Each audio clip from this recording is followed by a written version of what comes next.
Right, ladies and gentlemen, thank you very much for being here for Education Day at COP23 here at the 2017 UN Climate Conference here in beautiful Bonn. Chilly Bonn, a little bit chilly, but beautiful Bonn. We've got some very distinguished panelists, some very distinguished speakers, some very distinguished delegates here for this event, and I cannot believe it, but the room is packed. Right? I mean, amazing. Thank you all for being here. It's really, really tremendous. What I'm going to do first is we're going to have a little bit of a musical moment, and we are absolutely delighted to have young children here from Bonn. They are what's known as the Bonn Climate Ambassadors. There are many Bonn Climate Ambassadors in Bonn because there's a great program with the Sparkasse Foundation, one of the banks here, that actually supports education in the schools in Bonn to train young children about climate change in all kinds of wonderful and creative ways. And these children are from the Laurentius School here in Bonn, and I don't know where they're going now, but they seem to be going in the wrong direction. But there's no thing in English theatre. You shouldn't work with children or because they always do things that surprise you. But I know I wasn't going to say that, Natabara. So, children, you have a performance for us, and we'd love to see it. So please come and do your thing.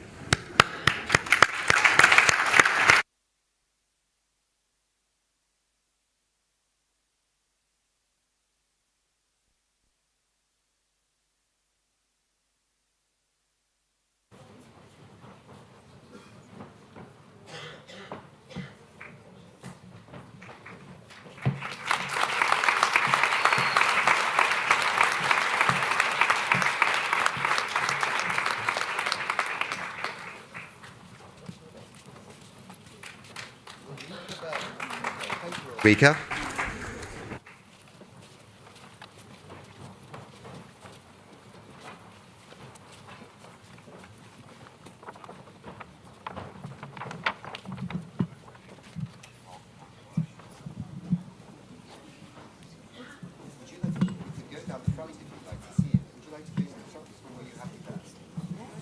I think what we'll do, ladies, Princess, Executive Secretary, would you like to see this from the front, or would you?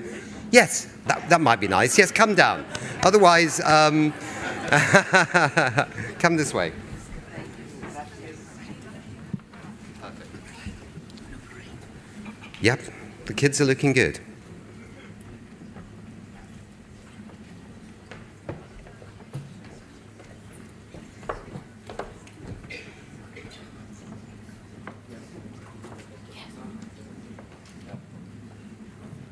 Okay, thank you very much.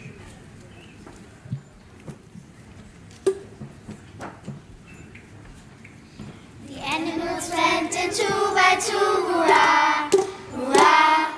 The animals went in 2 by 2, hurrah, hurrah. The animals went in 2 by 2, the elephant and the kangaroo, and they all went into the ark for to get out of the rain. The animals went in 3 by 3, hurrah, hurrah. The animals went in 3 by 3, hurrah, hurrah.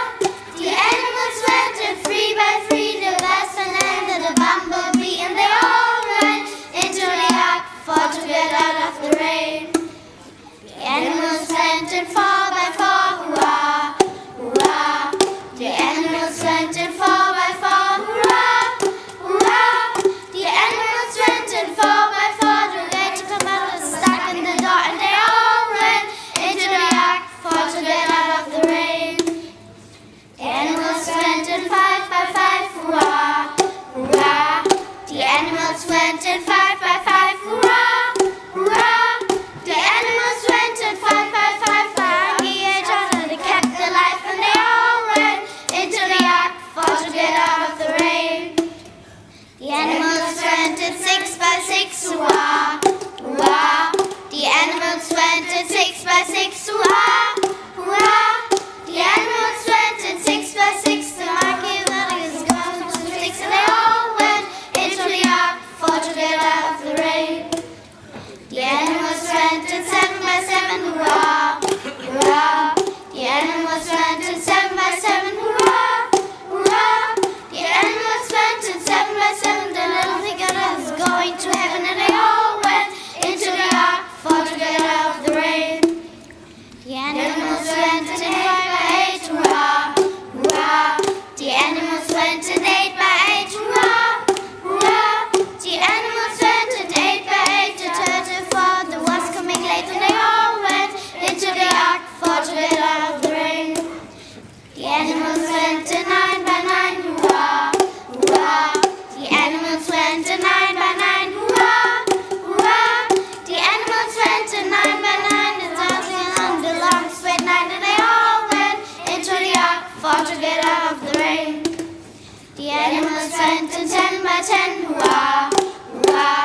And it was...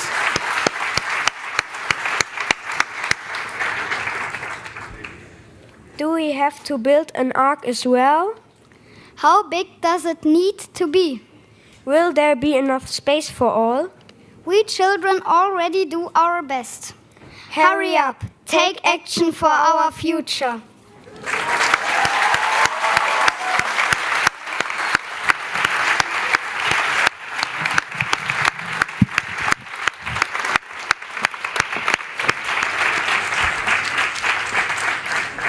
Now, can I just ask, is that the end of the performance? Thank you very much indeed. And it was all done in English as well, which shows that their English is damn sight better than my German. So congratulations. Sehr gut, Kinder. Dankeschön. What we'd like to do now, if that's possible, is with the children still here, we'd like to invite for a family photo the speakers who will be speaking today. And that, of course, is Princess, Her Royal Highness Princess Lala Hassan of Morocco. If you could come and join us. Patricia Espinosa. And I think that would be good. Please come up. Thank you. If you could come behind the children here or slip in, how are we going to do it? Children? Let's have a look. Can you come this way? Perfect. All right.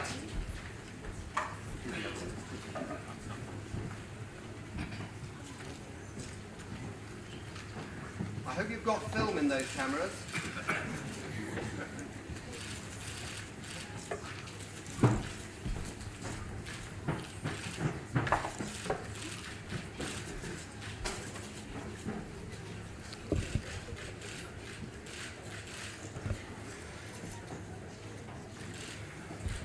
Right, I think that's probably perfect. Thank you very much.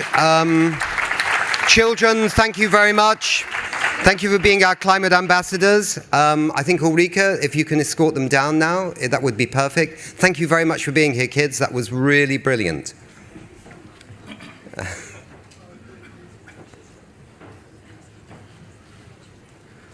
Bye. See you. Bye. Thank you. Bye. Bye. Bye. Nice play. Good meeting. Bye. Bye. All right, great. So we're moving to the next part of the program now. We've had the voices of the very young, and now we have another voice, and it's Zuriel Oduwole, maybe you can say that better than me, who is a UN climate change, climate neutral now champion, who is going to give another voice of the young people. Where is Zuriel? Zuriel, are you here? Oh, great. Come. Thank you. Where are you from? Where are you from? The US. The US? Okay, whereabouts? Los Angeles, California. Los Angeles, California. Big conference there next year. Oh, right? Yeah.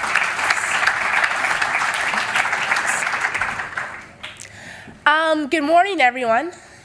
Your Excellencies, Your Royal Highnesses, ladies and gentlemen. Well, it truly is an honor for me to be able to spend time with you all, to learn, to better understand, and to hopefully hear some solutions that can help reduce the effects of climate change from tomorrow. So, my name is Zuriel Oduwole. I'm from Los Angeles, California. I'm a 15-year-old filmmaker, and I'm also a girl education advocate. 我不喜欢看儿子不去学校，我想喜欢看儿子去学校，学校很好。So I do most of my advocacy work on the African continent because of the great needs there. I also spend time speaking to world leaders about various different policy issues and also some global challenges. So far, I've met just about 24, I believe, world leaders to talk about these various issues. And actually, earlier on this year, I had a meeting with the US Secretary of State at the State Department in Washington, D.C. So today, I'm going to be speaking as a child because sometimes we see things differently from adults because we have different vantage points, we're smaller, and we're also less busy than adults. So sometimes we see things that adults don't always see. In the last couple of days, here at COP23, I heard the great idea, which is to get children and young adults educated from now about climate change. And that's good because it means that we're moving forward from here, right? But here is something that many people are not talking about. In schools today, all across the world, there is a slow subject crisis developing. Let me give you a quick example as to what I mean. When geography is being taught in schools, what weather are they teaching? The old weather, so the one found in textbooks, which would be before all the severe weather changes in the last 20 years, or the new weather. Because right now in our world, it's raining in places where it never used to rain, it's snowing where it's never snowed before, and we also see floods in places where there have never been floods before. And that's just for the students. For the teachers, do we need to teach them a new syllabus because the climate in their countries are changing? And for the local governments, it now means that they have to go out and get new books and new materials because their geography has changed completely. In the last couple of years, I've met the Prime Minister of Tuvalu, the Prime Minister of Samoa, the Prime Minister of Vanuatu, the Prime Minister of Jamaica, and actually just a couple of days ago, the Prime Minister of Fiji. And I have to say, he wears some pretty nice suits. I'm sure if you've seen him, you probably know what I mean. But anyway, I meet with these world leaders to talk about the effects of climate change. Now, in Tuvalu, and some of you may already know this, they are at 15 feet above sea level at their highest point. So schools are having to be relocated and even in some cases shut down completely. Now, these are the effects of climate change on education. The progress, the logistics, the planning, the student curriculum, and also the teacher syllabus. Now, I hope we don't forget about these things as we move forward and begin to teach our next generation, the future generation, about the environment, our world today. And who knows, maybe in the future I can make a new film that will demonstrate the direct effects of climate change in the lives of children. So once again, I'd like to thank you all for allowing me the honor to come up here and share the very little that I know with you all, and also to learn as well. Vanaka, danke schön, merci beaucoup, xie xie. Thank you all very, very much.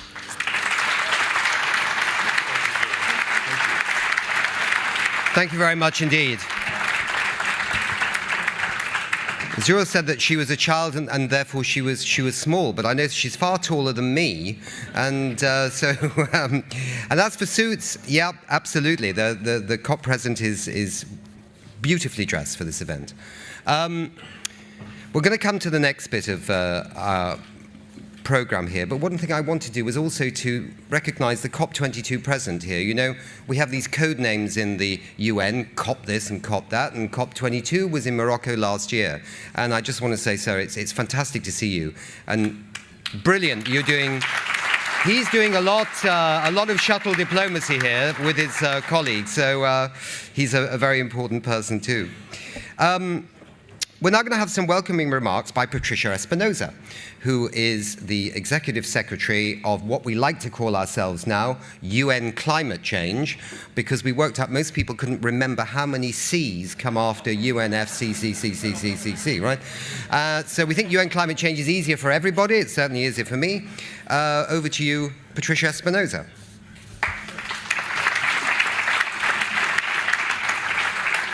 Thank you, Nick. Ladies and gentlemen, welcome to this high-level event highlighting the critical role of education and partnership in the climate change process. First, a thank you to Ms. Oduwole, our climate neutral champion. Thank you for being such a great representative of UN climate change and for giving such an inspired speech. You really have a bright future. If I look at you, the way you speak, the way you articulate your ideas, you have a bright future. You are already a great leader, and you will be even more in the future.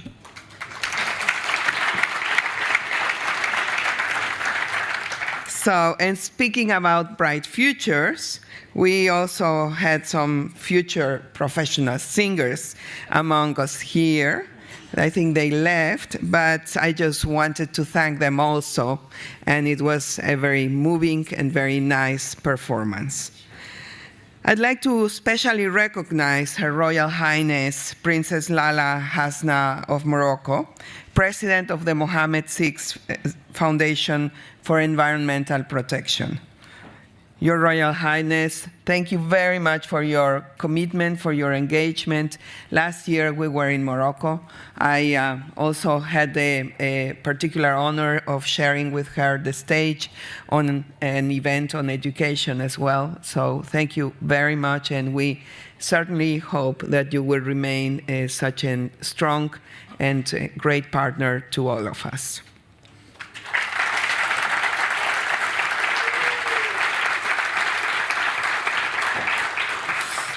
I also want to recognize La Hussein Tijani, Deputy President of the Foundation. And I thank our partners at UNESCO and representatives from the German government for being here as well. And especially to all of you that have come here to join us in this celebration. I'd like to begin with something that may surprise you. One of the largest ever citizen consultation on climate change was recently held.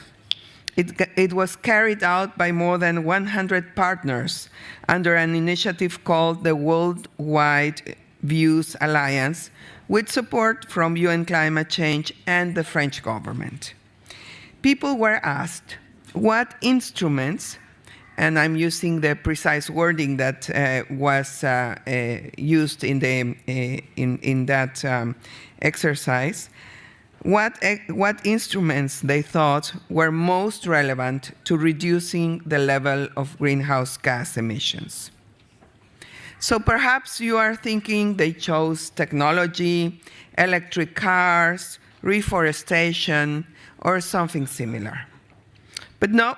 Instead, 77% said education. In other words, they thought that one of the best ways to address climate change was helping people better understand it, and equally important, how better to solve it. I agree, I fully agree.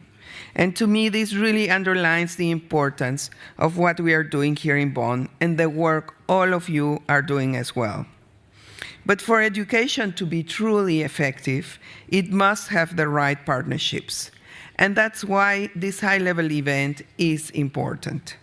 By bringing together ministers, international organizations, and non-party stakeholders to discuss partnerships on education, you can accelerate the implementation of the Paris Climate Change Agreement and the Sustainable Development Goals. Education is the thread that binds those two far-reaching multilateral agreements together. When countries came together to draft the Paris Agreement, Article 12 on education was the first to be agreed upon. And the development goals contain several education-related targets, demonstrating again that education is the key for a green future. Yet, we need to do more. The survey I just mentioned proves that people want it. Unfortunately, they are not getting it. A recent survey by UNESCO shows that only 40% of countries include climate change in their curricula. Can you believe that? Look at the kids here today. They are here because somebody, somewhere, talked to them about climate change. We need more of this. This is why I thanked also the teacher, their teacher. And this morning, I had the privilege also of receiving in the Bula zone a group of children that brought their footprints. That's a campaign that is done every year. They were wonderful. It goes through 10 European countries and other countries around the world. So we really need more of that. After all, climate change is the single greatest external threat that children will face in their lifetimes. Some will face the impacts of climate change sooner, others later, but they will face them all the same. We are facing them already today. So in fact, we need to do more to prepare people of all ages for the challenges that climate change poses to our societies and our economies. But we also need to help them understand the opportunities that will come with moving towards a low-emission, climate-resilient society. I believe we stand at the edge of an incredible transformation, one with enormous economic opportunities. I call it the age of renewal, and those prepared to lead it will be the ones who will define this century. Maybe a few of those people are sitting in the audience right now. I'm certain of it. You are one of them. But transformations don't happen in isolation. Education is key, and good education requires good partnerships. I'm going back, right? Mm-hmm. I'm sorry. I got... Where's my numbers? Good partnerships. Sorry. Okay, and this is something, good partnerships is something that Morocco clearly understands. And that's why today we are pleased to sign this agreement with the Mohammed Foundation. It means the foundation will help raise public awareness on sustainable development, mobilize people around programs for education, and train people to take charge of these programs. For its part, UN Climate Change will continue to work with the Foundation to provide feedback on action for climate empowerment, including upcoming events and activities. This is my second opportunity at a COP, as I mentioned before, to work with the Foundation and Her Highness. I know firsthand just how dedicated she is to the theme of education. We really need more champions like you, Your Highness. Thank you again.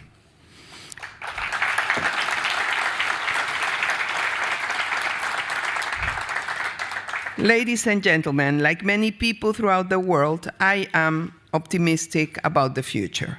I'm optimistic that education at all ages is the key to long-lasting, sustainable action on climate change. I'm optimistic that these partnerships will not only raise awareness amongst people, leading to more change, but also inspire many people to capture opportunity and help us go into the next great age. And of course, I'm optimistic those same people will influence their governments, or better, be part of their governments that will raise ambition on climate change. We need them, and we need all of you. Thank you for being here. Thank you for being on board. 。 . 。 。 . 。 . 。 . 。 . 。 . 。 . 。 . 。 . 。 . 。 . 。 。 . 。 . 。 . 。 . 。 . 。 . 。 . 。 . 。 . 。 . 。 . 。 . 。 . 。 . 。Well, thank you very much, Executive Secretary, for those great words. As you rightly have pointed out on many, many occasions, we do need leaders in all these areas of climate action. We need leaders who can, raise the bar higher and higher in many different areas. And in terms of education, as the Executive Secretary said, Her Royal Highness Princess Lala Hasna of Morocco has been indeed one of those leaders for many years now. And so we're really delighted as President of the Mohammed VI Foundation for Environmental Protection, she can give us her words of wisdom. Thank you. Would you like to say something?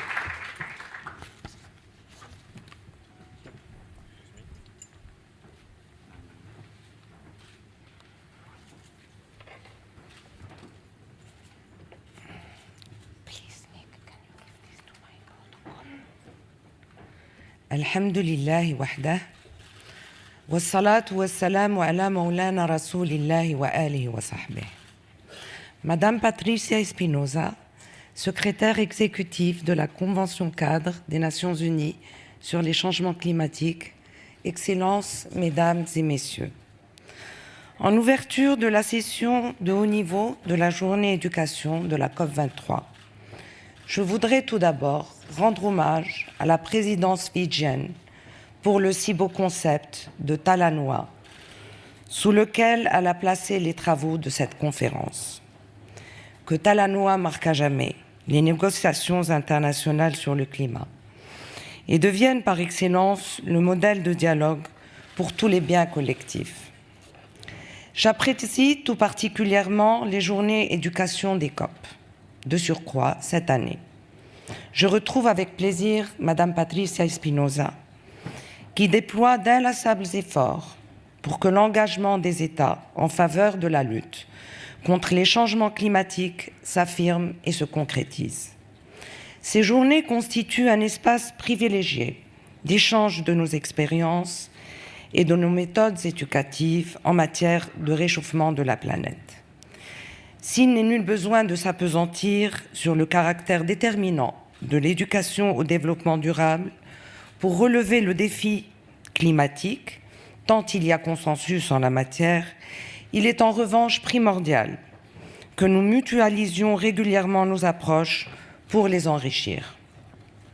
Excellences, Mesdames et Messieurs, depuis son accession au trône, Sa Majesté le roi Mohammed VI a inscrit la protection de l'environnement au cœur du développement du royaume. Une étape solennelle a été franchie en 2011. Le droit à un environnement sain et au développement durable a été consacré par la Constitution. Ultérieurement, une loi cadre, la Charte nationale de l'environnement et du développement durable, a défini les objectifs fondamentaux de l'action de l'État en la matière, parmi lesquels l'intégration de la culture de la protection de l'environnement dans les cursus d'enseignement et de formation.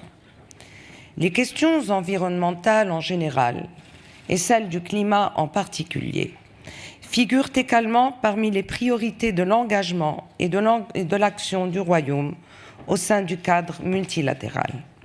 À titre d'exemple, le Maroc, en tant que président de la COP22, a œuvré résolument au renforcement et à la consolidation de l'élan impulsé par la conclusion de l'accord de Paris.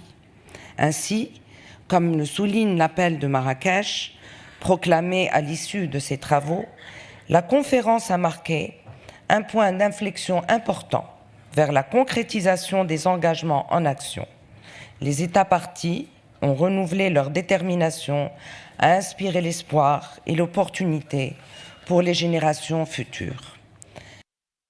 L'éducation de la COP22 a elle-même connu un temps fort, symbolisant la mobilisation de la jeunesse et manifestant son sens des responsabilités en matière de protection de l'environnement. Qui pourrait oublier la proclamation des 11 recommandations de jeunes d'horizons divers pour réduire notre empreinte écologique? Excellences, Mesdames et Messieurs, la Fondation Mohammed VI pour la protection de l'environnement, créée en juin 2001 par Sa Majesté le roi Mohammed VI, que j'ai l'honneur de présider, a pour raison d'être l'éducation et la sensibilisation des citoyens à l'environnement. Il n'est d'action de la Fondation sans composante éducative. D'emblée, les jeunes générations ont constitué une cible privilégiée de la Fondation. En coopération avec le ministère de l'Éducation nationale, nous avons notamment introduit au Maroc 2 programmes de la Fondation pour l'éducation environnementale, Éco-École et Jeunes reporters pour l'environnement.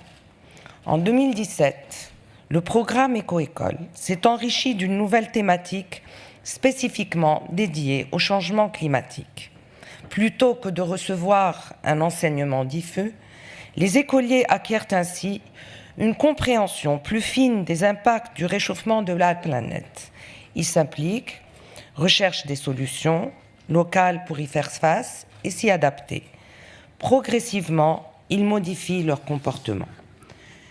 Par un effet vertueux d'inspiration, les éco-écoles, situées à proximité de centrales électriques, solaires ou éoliennes, ont développé des projets autour des énergies renouvelables. À Ouarzazate, les élèves ont créé un four domestique solaire. À Tanger, une éolienne pédagogique est en cours d'installation. Quant au programme Jeunes reporters pour l'environnement, chaque année, il apporte son lot d'émerveillement par la qualité, la pertinence et l'esthétique des reportages écrits ou photographiques réalisés par des élèves. Par exemple, une équipe d'un lycée de Nador, au nord-est du royaume, a mené une investigation minutieuse sur les feux de forêt en période de sécheresse. Elle a ainsi mis en exergue les effets des changements climatiques et proposé d'associer, dans une démarche participative, la population locale à la prévention et à la protection des richesses forestières. De même, des lycéens de Smara, au sud du Maroc, ont comparé les différentes stratégies locales de lutte contre la désertification et évalué le projet de ceinture verte de leur ville en cours de réalisation. La partie maîtrise des enjeux et la parfaite maîtrise des enjeux les a alors conduits à aménager une pépinière modèle au sein de leur établissement scolaire, tout en prenant soin de sélectionner les espèces forestières endémiques les plus adaptées. Excellences, Mesdames et Messieurs, de ces 16 années, dans le domaine de la sensibilisation et de l'éducation à l'environnement, la Fondation Mohammed VI pour la protection de l'environnement tire 2 constats. Un premier constat, en toute modestie, avec l'appui d'importants organismes internationaux tels l'UNESCO, le PNUE, la FAO ou encore le secrétariat de la CNUC, la Fondation s'est lancée en éclaireur dans une société d'abord étrangère à l'idée même de protection de l'environnement. Aujourd'hui, il n'est ni de propos ni d'actions qui ne tiennent compte de cette thématique. C'est là un premier résultat, un résultat dont la Fondation est fière. C'est un constat de satisfaction. Un second constat, en toute lucidité, les résultats obtenus par la Fondation restent insuffisants par rapport aux défis à relever.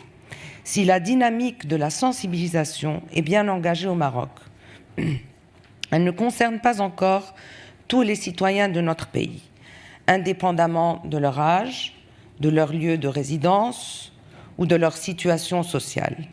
C'est là un second constat plus mitigé, qui rappelle que dans le domaine de l'éducation à l'environnement, au Maroc, comme dans d'autres pays, il faut encore aller de l'avant.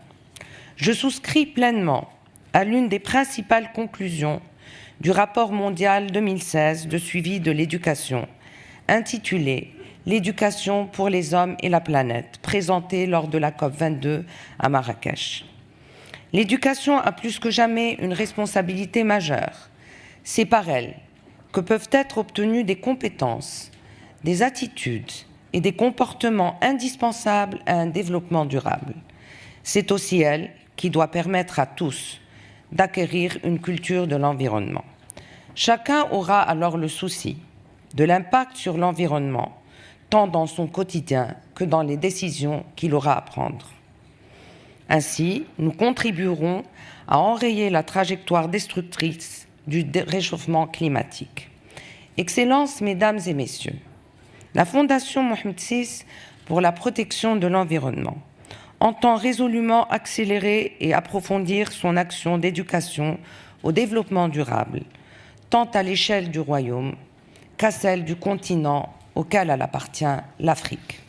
C'est dans cet esprit qu'à l'occasion de la COP 23, le secrétariat de la CNUC et la Fondation prendront l'initiative de renforcer leur coopération pour que soit mis en œuvre l'article 6 de la Convention cadre relatif à l'éducation, la formation, la sensibilisation et l'accès du public à l'information.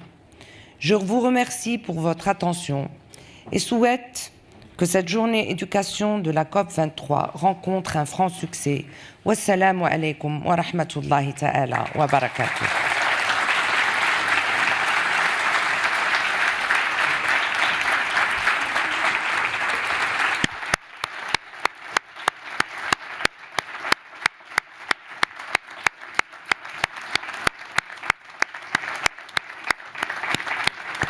Thank you very much indeed, Your Royal Highness. And interestingly, after listening to your speech, I can now see why, or I can see the connection with your education initiatives, why we have tonight the Global Youth Video Awards ceremony, and one of the young reporters who has actually won one of the Global Youth Video Awards is from Morocco.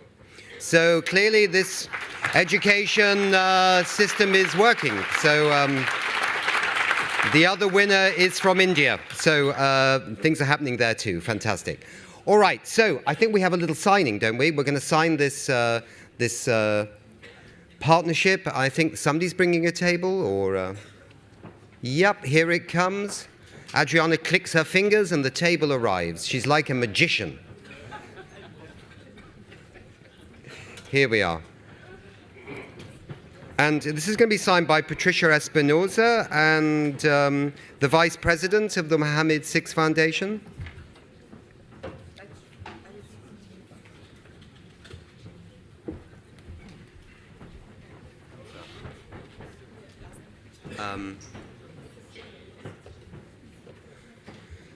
This is a very new relationship. We're very proud of it, and we're very delighted that the Mohammed VI Foundation is with us today. We know it's important because we have one of our lawyers with us, so that shows it's an important agreement. If you have lawyers here, you know it's important, right?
Right, I think we can remove the table now as well. Adriana, if you'd click your fingers again like magic and the table will disappear. Thank you, sir. Congratulations, thank you. Yeah. Well done, guys. Don't trip up. Good, thank you very much. We'd now like to invite our friends and colleagues who will be part of this panel discussion, which is how partnerships on education can accelerate the implementation of the Paris Climate Change Agreement and the Sustainable Development Goals. We have Gail Tracy, Christiane Rigobert, Minister of Education, Innovation, Gender Relations and Sustainable Development from St. Lucia. Thank you very much for being with us. We have Shamal Majumdar, you know, I never get that right, Shamal, but I know you'll clear that up when you're on stage, who's head of the International Center for Technical and Vocational Education and Training at UNESCO UNIVOC, it's called. That's based here in Bonn, very pleased. Francisco La Camera, the Director General, Ministry of the Environment, Land and Sea of Italy. Very pleased to see you, sir. Decima Williams, the Special Advisor for SDG Implementation. And we have a mystery last guest, which I'm very pleased to announce, which is Rita Schwarzluer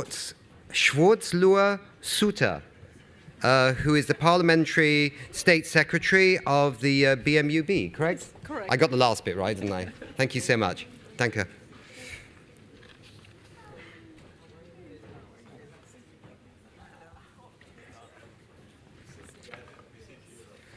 Right. Well, I'm going to ask Gail, actually, if you would open up. Is that all right? I saw you the other day in a coherence event, and I thought this woman is really powerful, right? She's making some firm points here.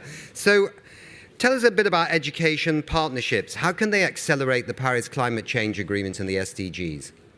Thank you very kindly. One of the opportunities that the Paris Agreement and the current climate action affords jurisdictions such as ours is the opportunity to integrate, to undertake comprehensive mainstreaming of climate actions. In that regard, therefore, the education system seems to be the most fertile space in which to begin, because if we are looking to recalibrate thinking, to reorient behavior, your most prolific evangelists can be your children. When the teacher says that is the way it is to be done, that is the way it ought to be done. So whether it be forming new habits, rethinking old habits, then the education sector, precisely because of the receptive nature of children and the confidence they have in their teachers, lends us a fertile space in which to begin. Okay, thank you.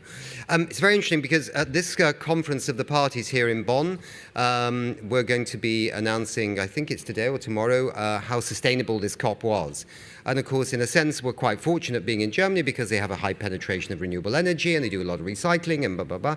So the government's also important, isn't it? Because you may want to change your behavior, but if the policies and structures are not there to change your behavior, what do you do? So you're important too as a minister.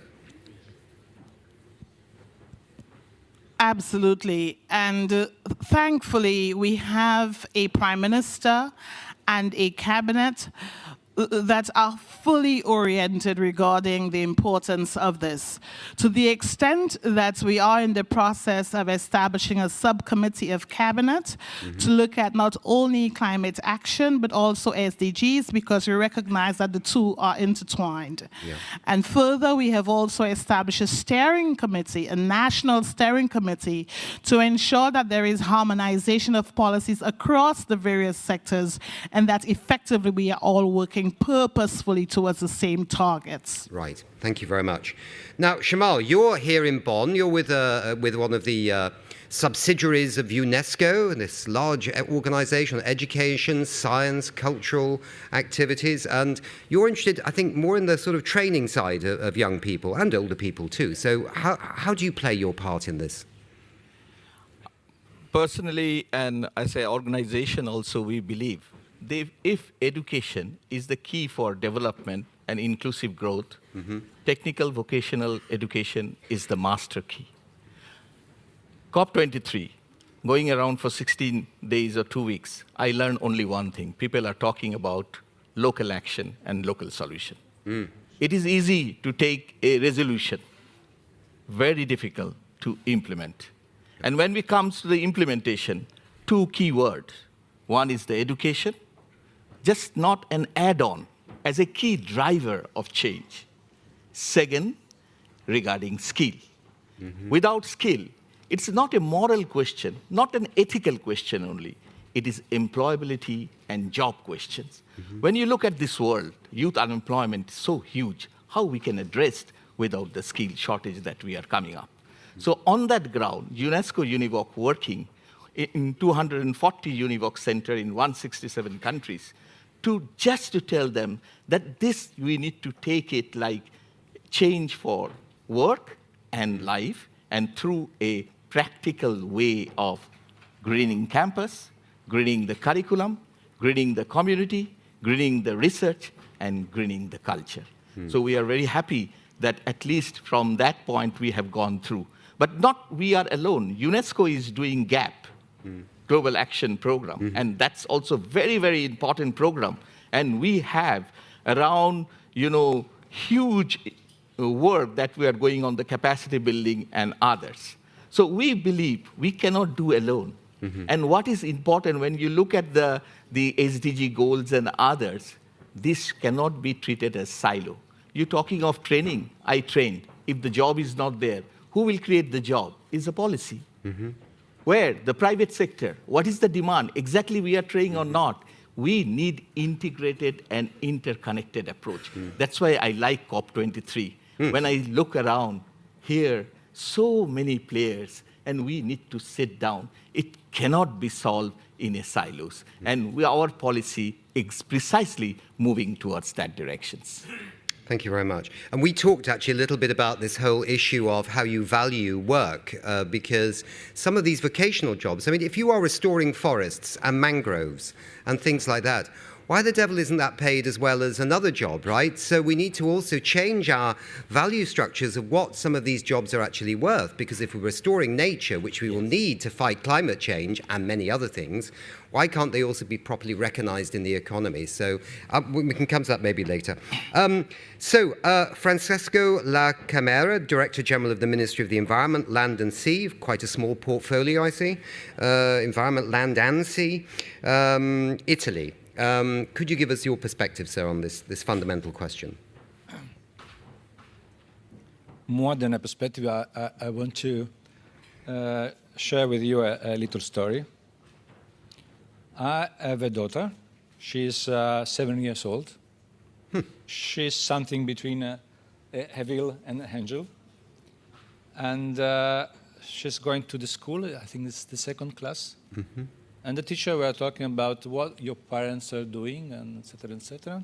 And then she said, my daddy is working for the Ministry for the Environment. That caused the school to call me and say, why you don't come here and talk with the children?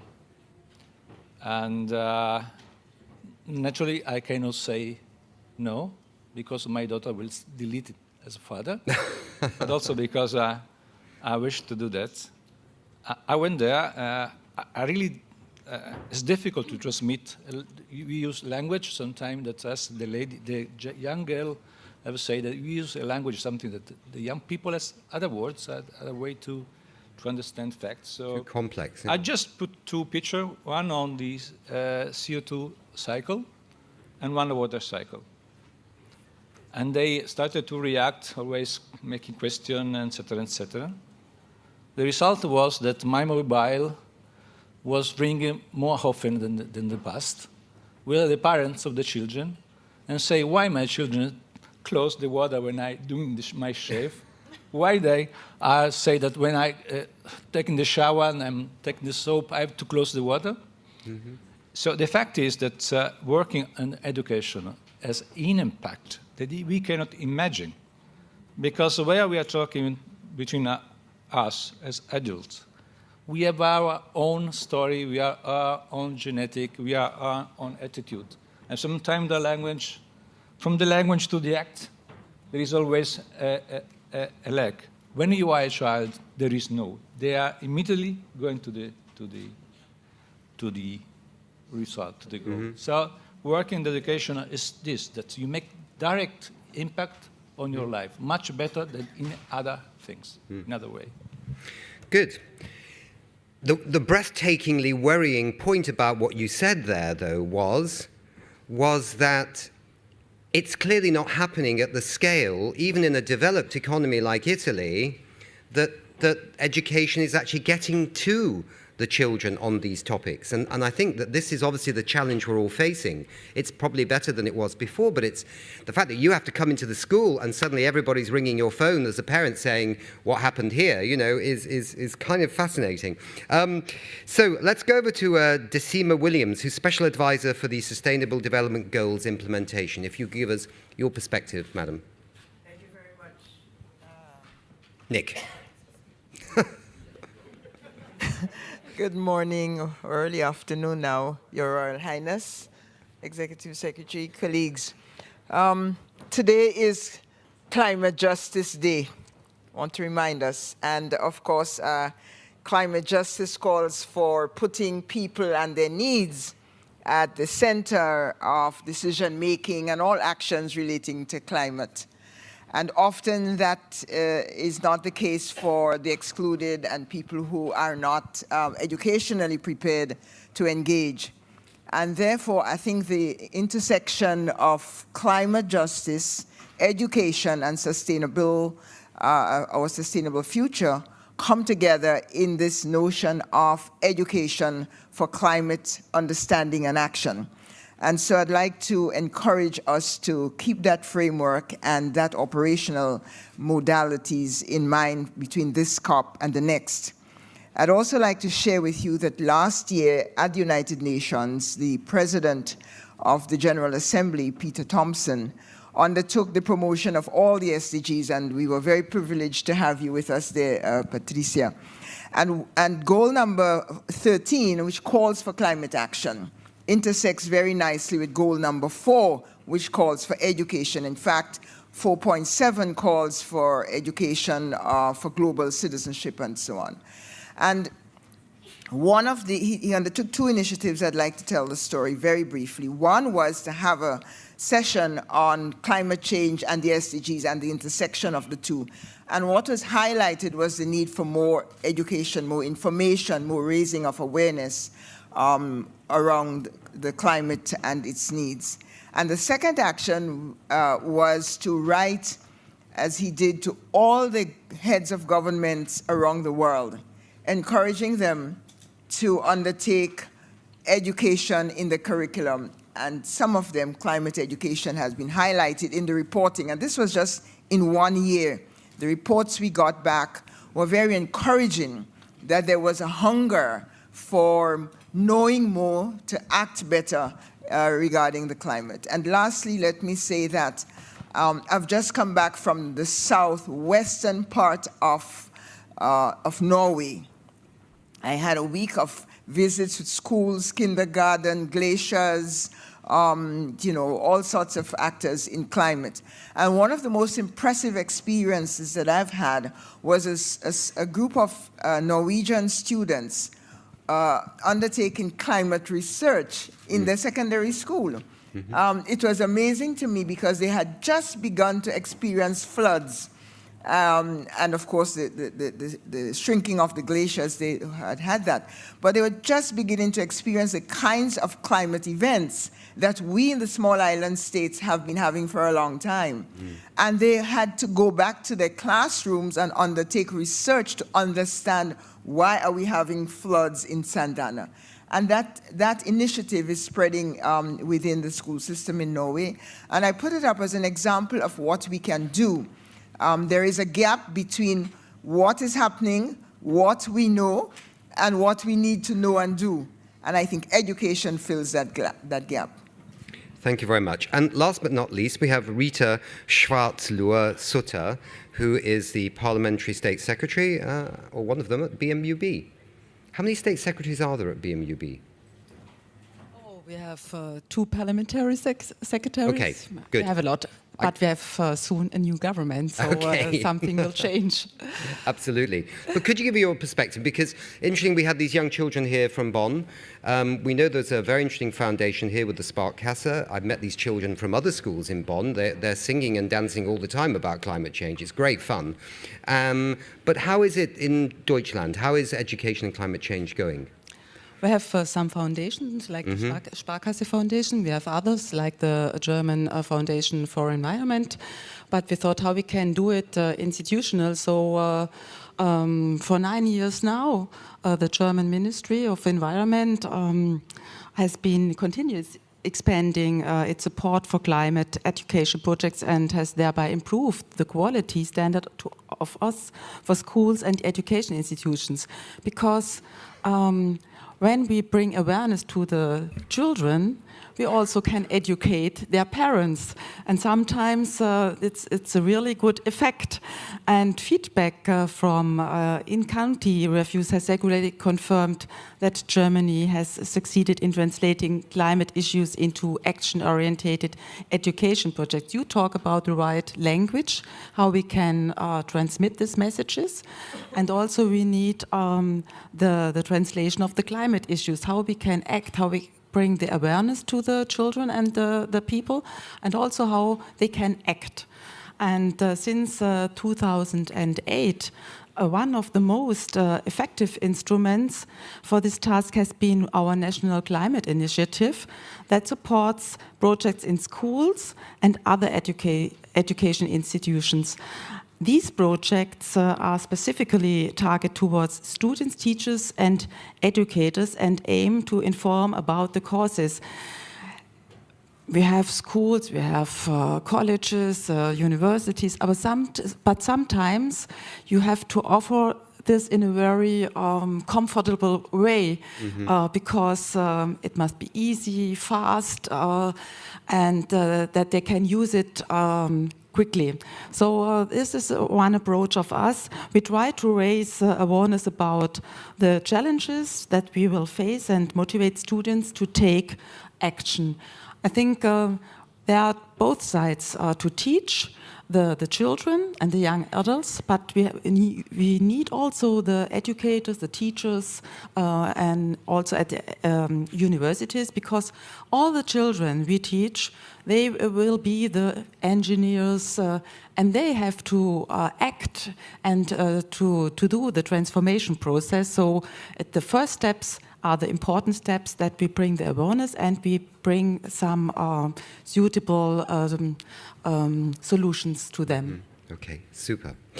So this is the end of our panel here, and I mean we could go on all day on this topic because it's very interesting. B, there are so many different perspectives from the formal education right through to the informal education. I think Kathleen is here from the Earth Day Network, and she works a lot on sort of non-formal or informal education through her work. And Mark Terry here from Canada, an academic, very much involved in that too. So many ways we can talk about this, but unfortunately we have almost run out of time, and we really only have the moment left now for Miss Meresini Vunivaka. Again, so complex, and you can handle this much better than I can because you know exactly how to pronounce your name, who is the Minister for Women, Children and Poverty Alleviation, Fiji, COP23 Presidency. If you'd come and give us your remarks, Madame. Say your name so I get it right. Thank you, Nick. How do you pronounce it? Meresini Vuniwanga. It wasn't so far off, was it? No, it wasn't at all. Thank you. Maybe I can educate myself on Fijian names. Thank you, Nick. Your Royal Highness, the Executive Secretary, Patricia Espinosa, distinguished panelists, Excellencies, ladies and gentlemen, I bring the regrets of my Prime Minister, the President of COP23, for not being here. As you can imagine, he's in great demand, and the negotiations are in their late stages, so he needs to be close to them. I'm not a career educator, and I don't hold an education portfolio. I'm a lawyer, and I currently hold a portfolio for women, children, and poverty alleviation. So the nurturing and development of all our children is very important to me. I have 3 of my own. This discussion has been most enlightening to me, and I'd like to make a few observations, if you'll bear with me. We know that we're in a long-term struggle to contain and adapt to climate change, and it calls for long-term solutions. Government commitments and industrial commitments to reduce emissions are critical, of course, but we need more. We need to change attitudes and behaviors for generations to come. Some cultures need to turn sharply away from the attitude that nature is something to be controlled and tamed, even conquered. And other cultures need to return sharply back to the path of living in harmony with nature. We need to embrace once again our respectful relationship with nature. This will take education, climate education, and particularly educating about the way the behaviors of individuals and communities affect the environment in terms of climate, contamination, and health will be very important. We teach our children about their personal health and hygiene. We teach them about how they will develop and grow. We teach them about their duties as citizens. We need to teach them how human behavior affects the environment and how they can be good stewards of the environment in their everyday lives. We need to help them make proper and responsible decisions as consumers, as parents, as voters and citizens, and as children of today. And in fact, as we have seen from the performance of our children today, we could learn a few things from our children as well. Partnerships will be very important for this effort in developing curricula at different levels and bringing the latest research and knowledge to our classrooms. There's a wealth of information and assistance available to assist governments in developing curricula and programs. Much of it is available online and free. There's no excuse for not starting now. I don't have the answers for how to form those partnerships, but I do know that all countries have living laboratories in their midst that can be used to educate children. Wetlands, mangroves, farmlands, rivers, coastlines, all can be used to teach children and make them aware of the impact of human action on the environment. Even city streets or beaches filled with litter can provide teaching moments that will create responsible adults. Of course, partnerships will make a great difference, but I want to urge everyone not to wait for funding from NGOs or other benefactors. Funding is important, of course, because materials and field trips will cost money, but let's not wait. Begin now. We need to engage our universities. We need to go the major national and multinational corporations in our countries, not for funds, but for true partnerships in education. Seek their expertise, learn how they're changing, and make them partners in teaching environmental stewardship. Encourage your children to question and probe and reach their own conclusions. In the long run, much of the work to turn back global warming will be done by millions of people living in an environmentally responsible way, making responsible choices, and holding the elected officials accountable. That all begins with education. And to make that education practical and relevant to our children, we will need to take them out into the world, get them out of the classrooms. We want to get them to the point where they have such a strong base of understanding that they can educate themselves every day, that they can see what is right and what is wrong with the world, and judge for themselves what needs to be done. Ladies and gentlemen, education for climate change may be our most important undertaking, after all. After all, the predicament we are in did not come about because of ill will or a desire to foul the environment. It came about through ignorance, because of science that was not well developed, because of people who saw the earth as something to be exploited, and because of the blissful thoughtlessness of people who acted without any idea of the consequences of what they were doing. Only education can change that, and I congratulate you for your efforts. Winakabakalevu, Dankashan, and thank you very much.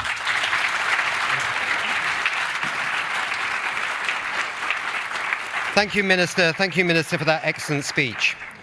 And of course, this journey to a better world is also exciting. And I think children also get that as well, right? I mean, it can't be just like, oh my God, we've got to do something. It should be, wow, it's going to be fun to do it. So yeah, absolutely. So we've come to the end of this slot. I think we would like to just ask everybody to stand up and have a photograph with our two dignitaries here in the middle, and Princess Lala and Patricia Espinosa. And I'm going to join in as well.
father say, why are you doing this?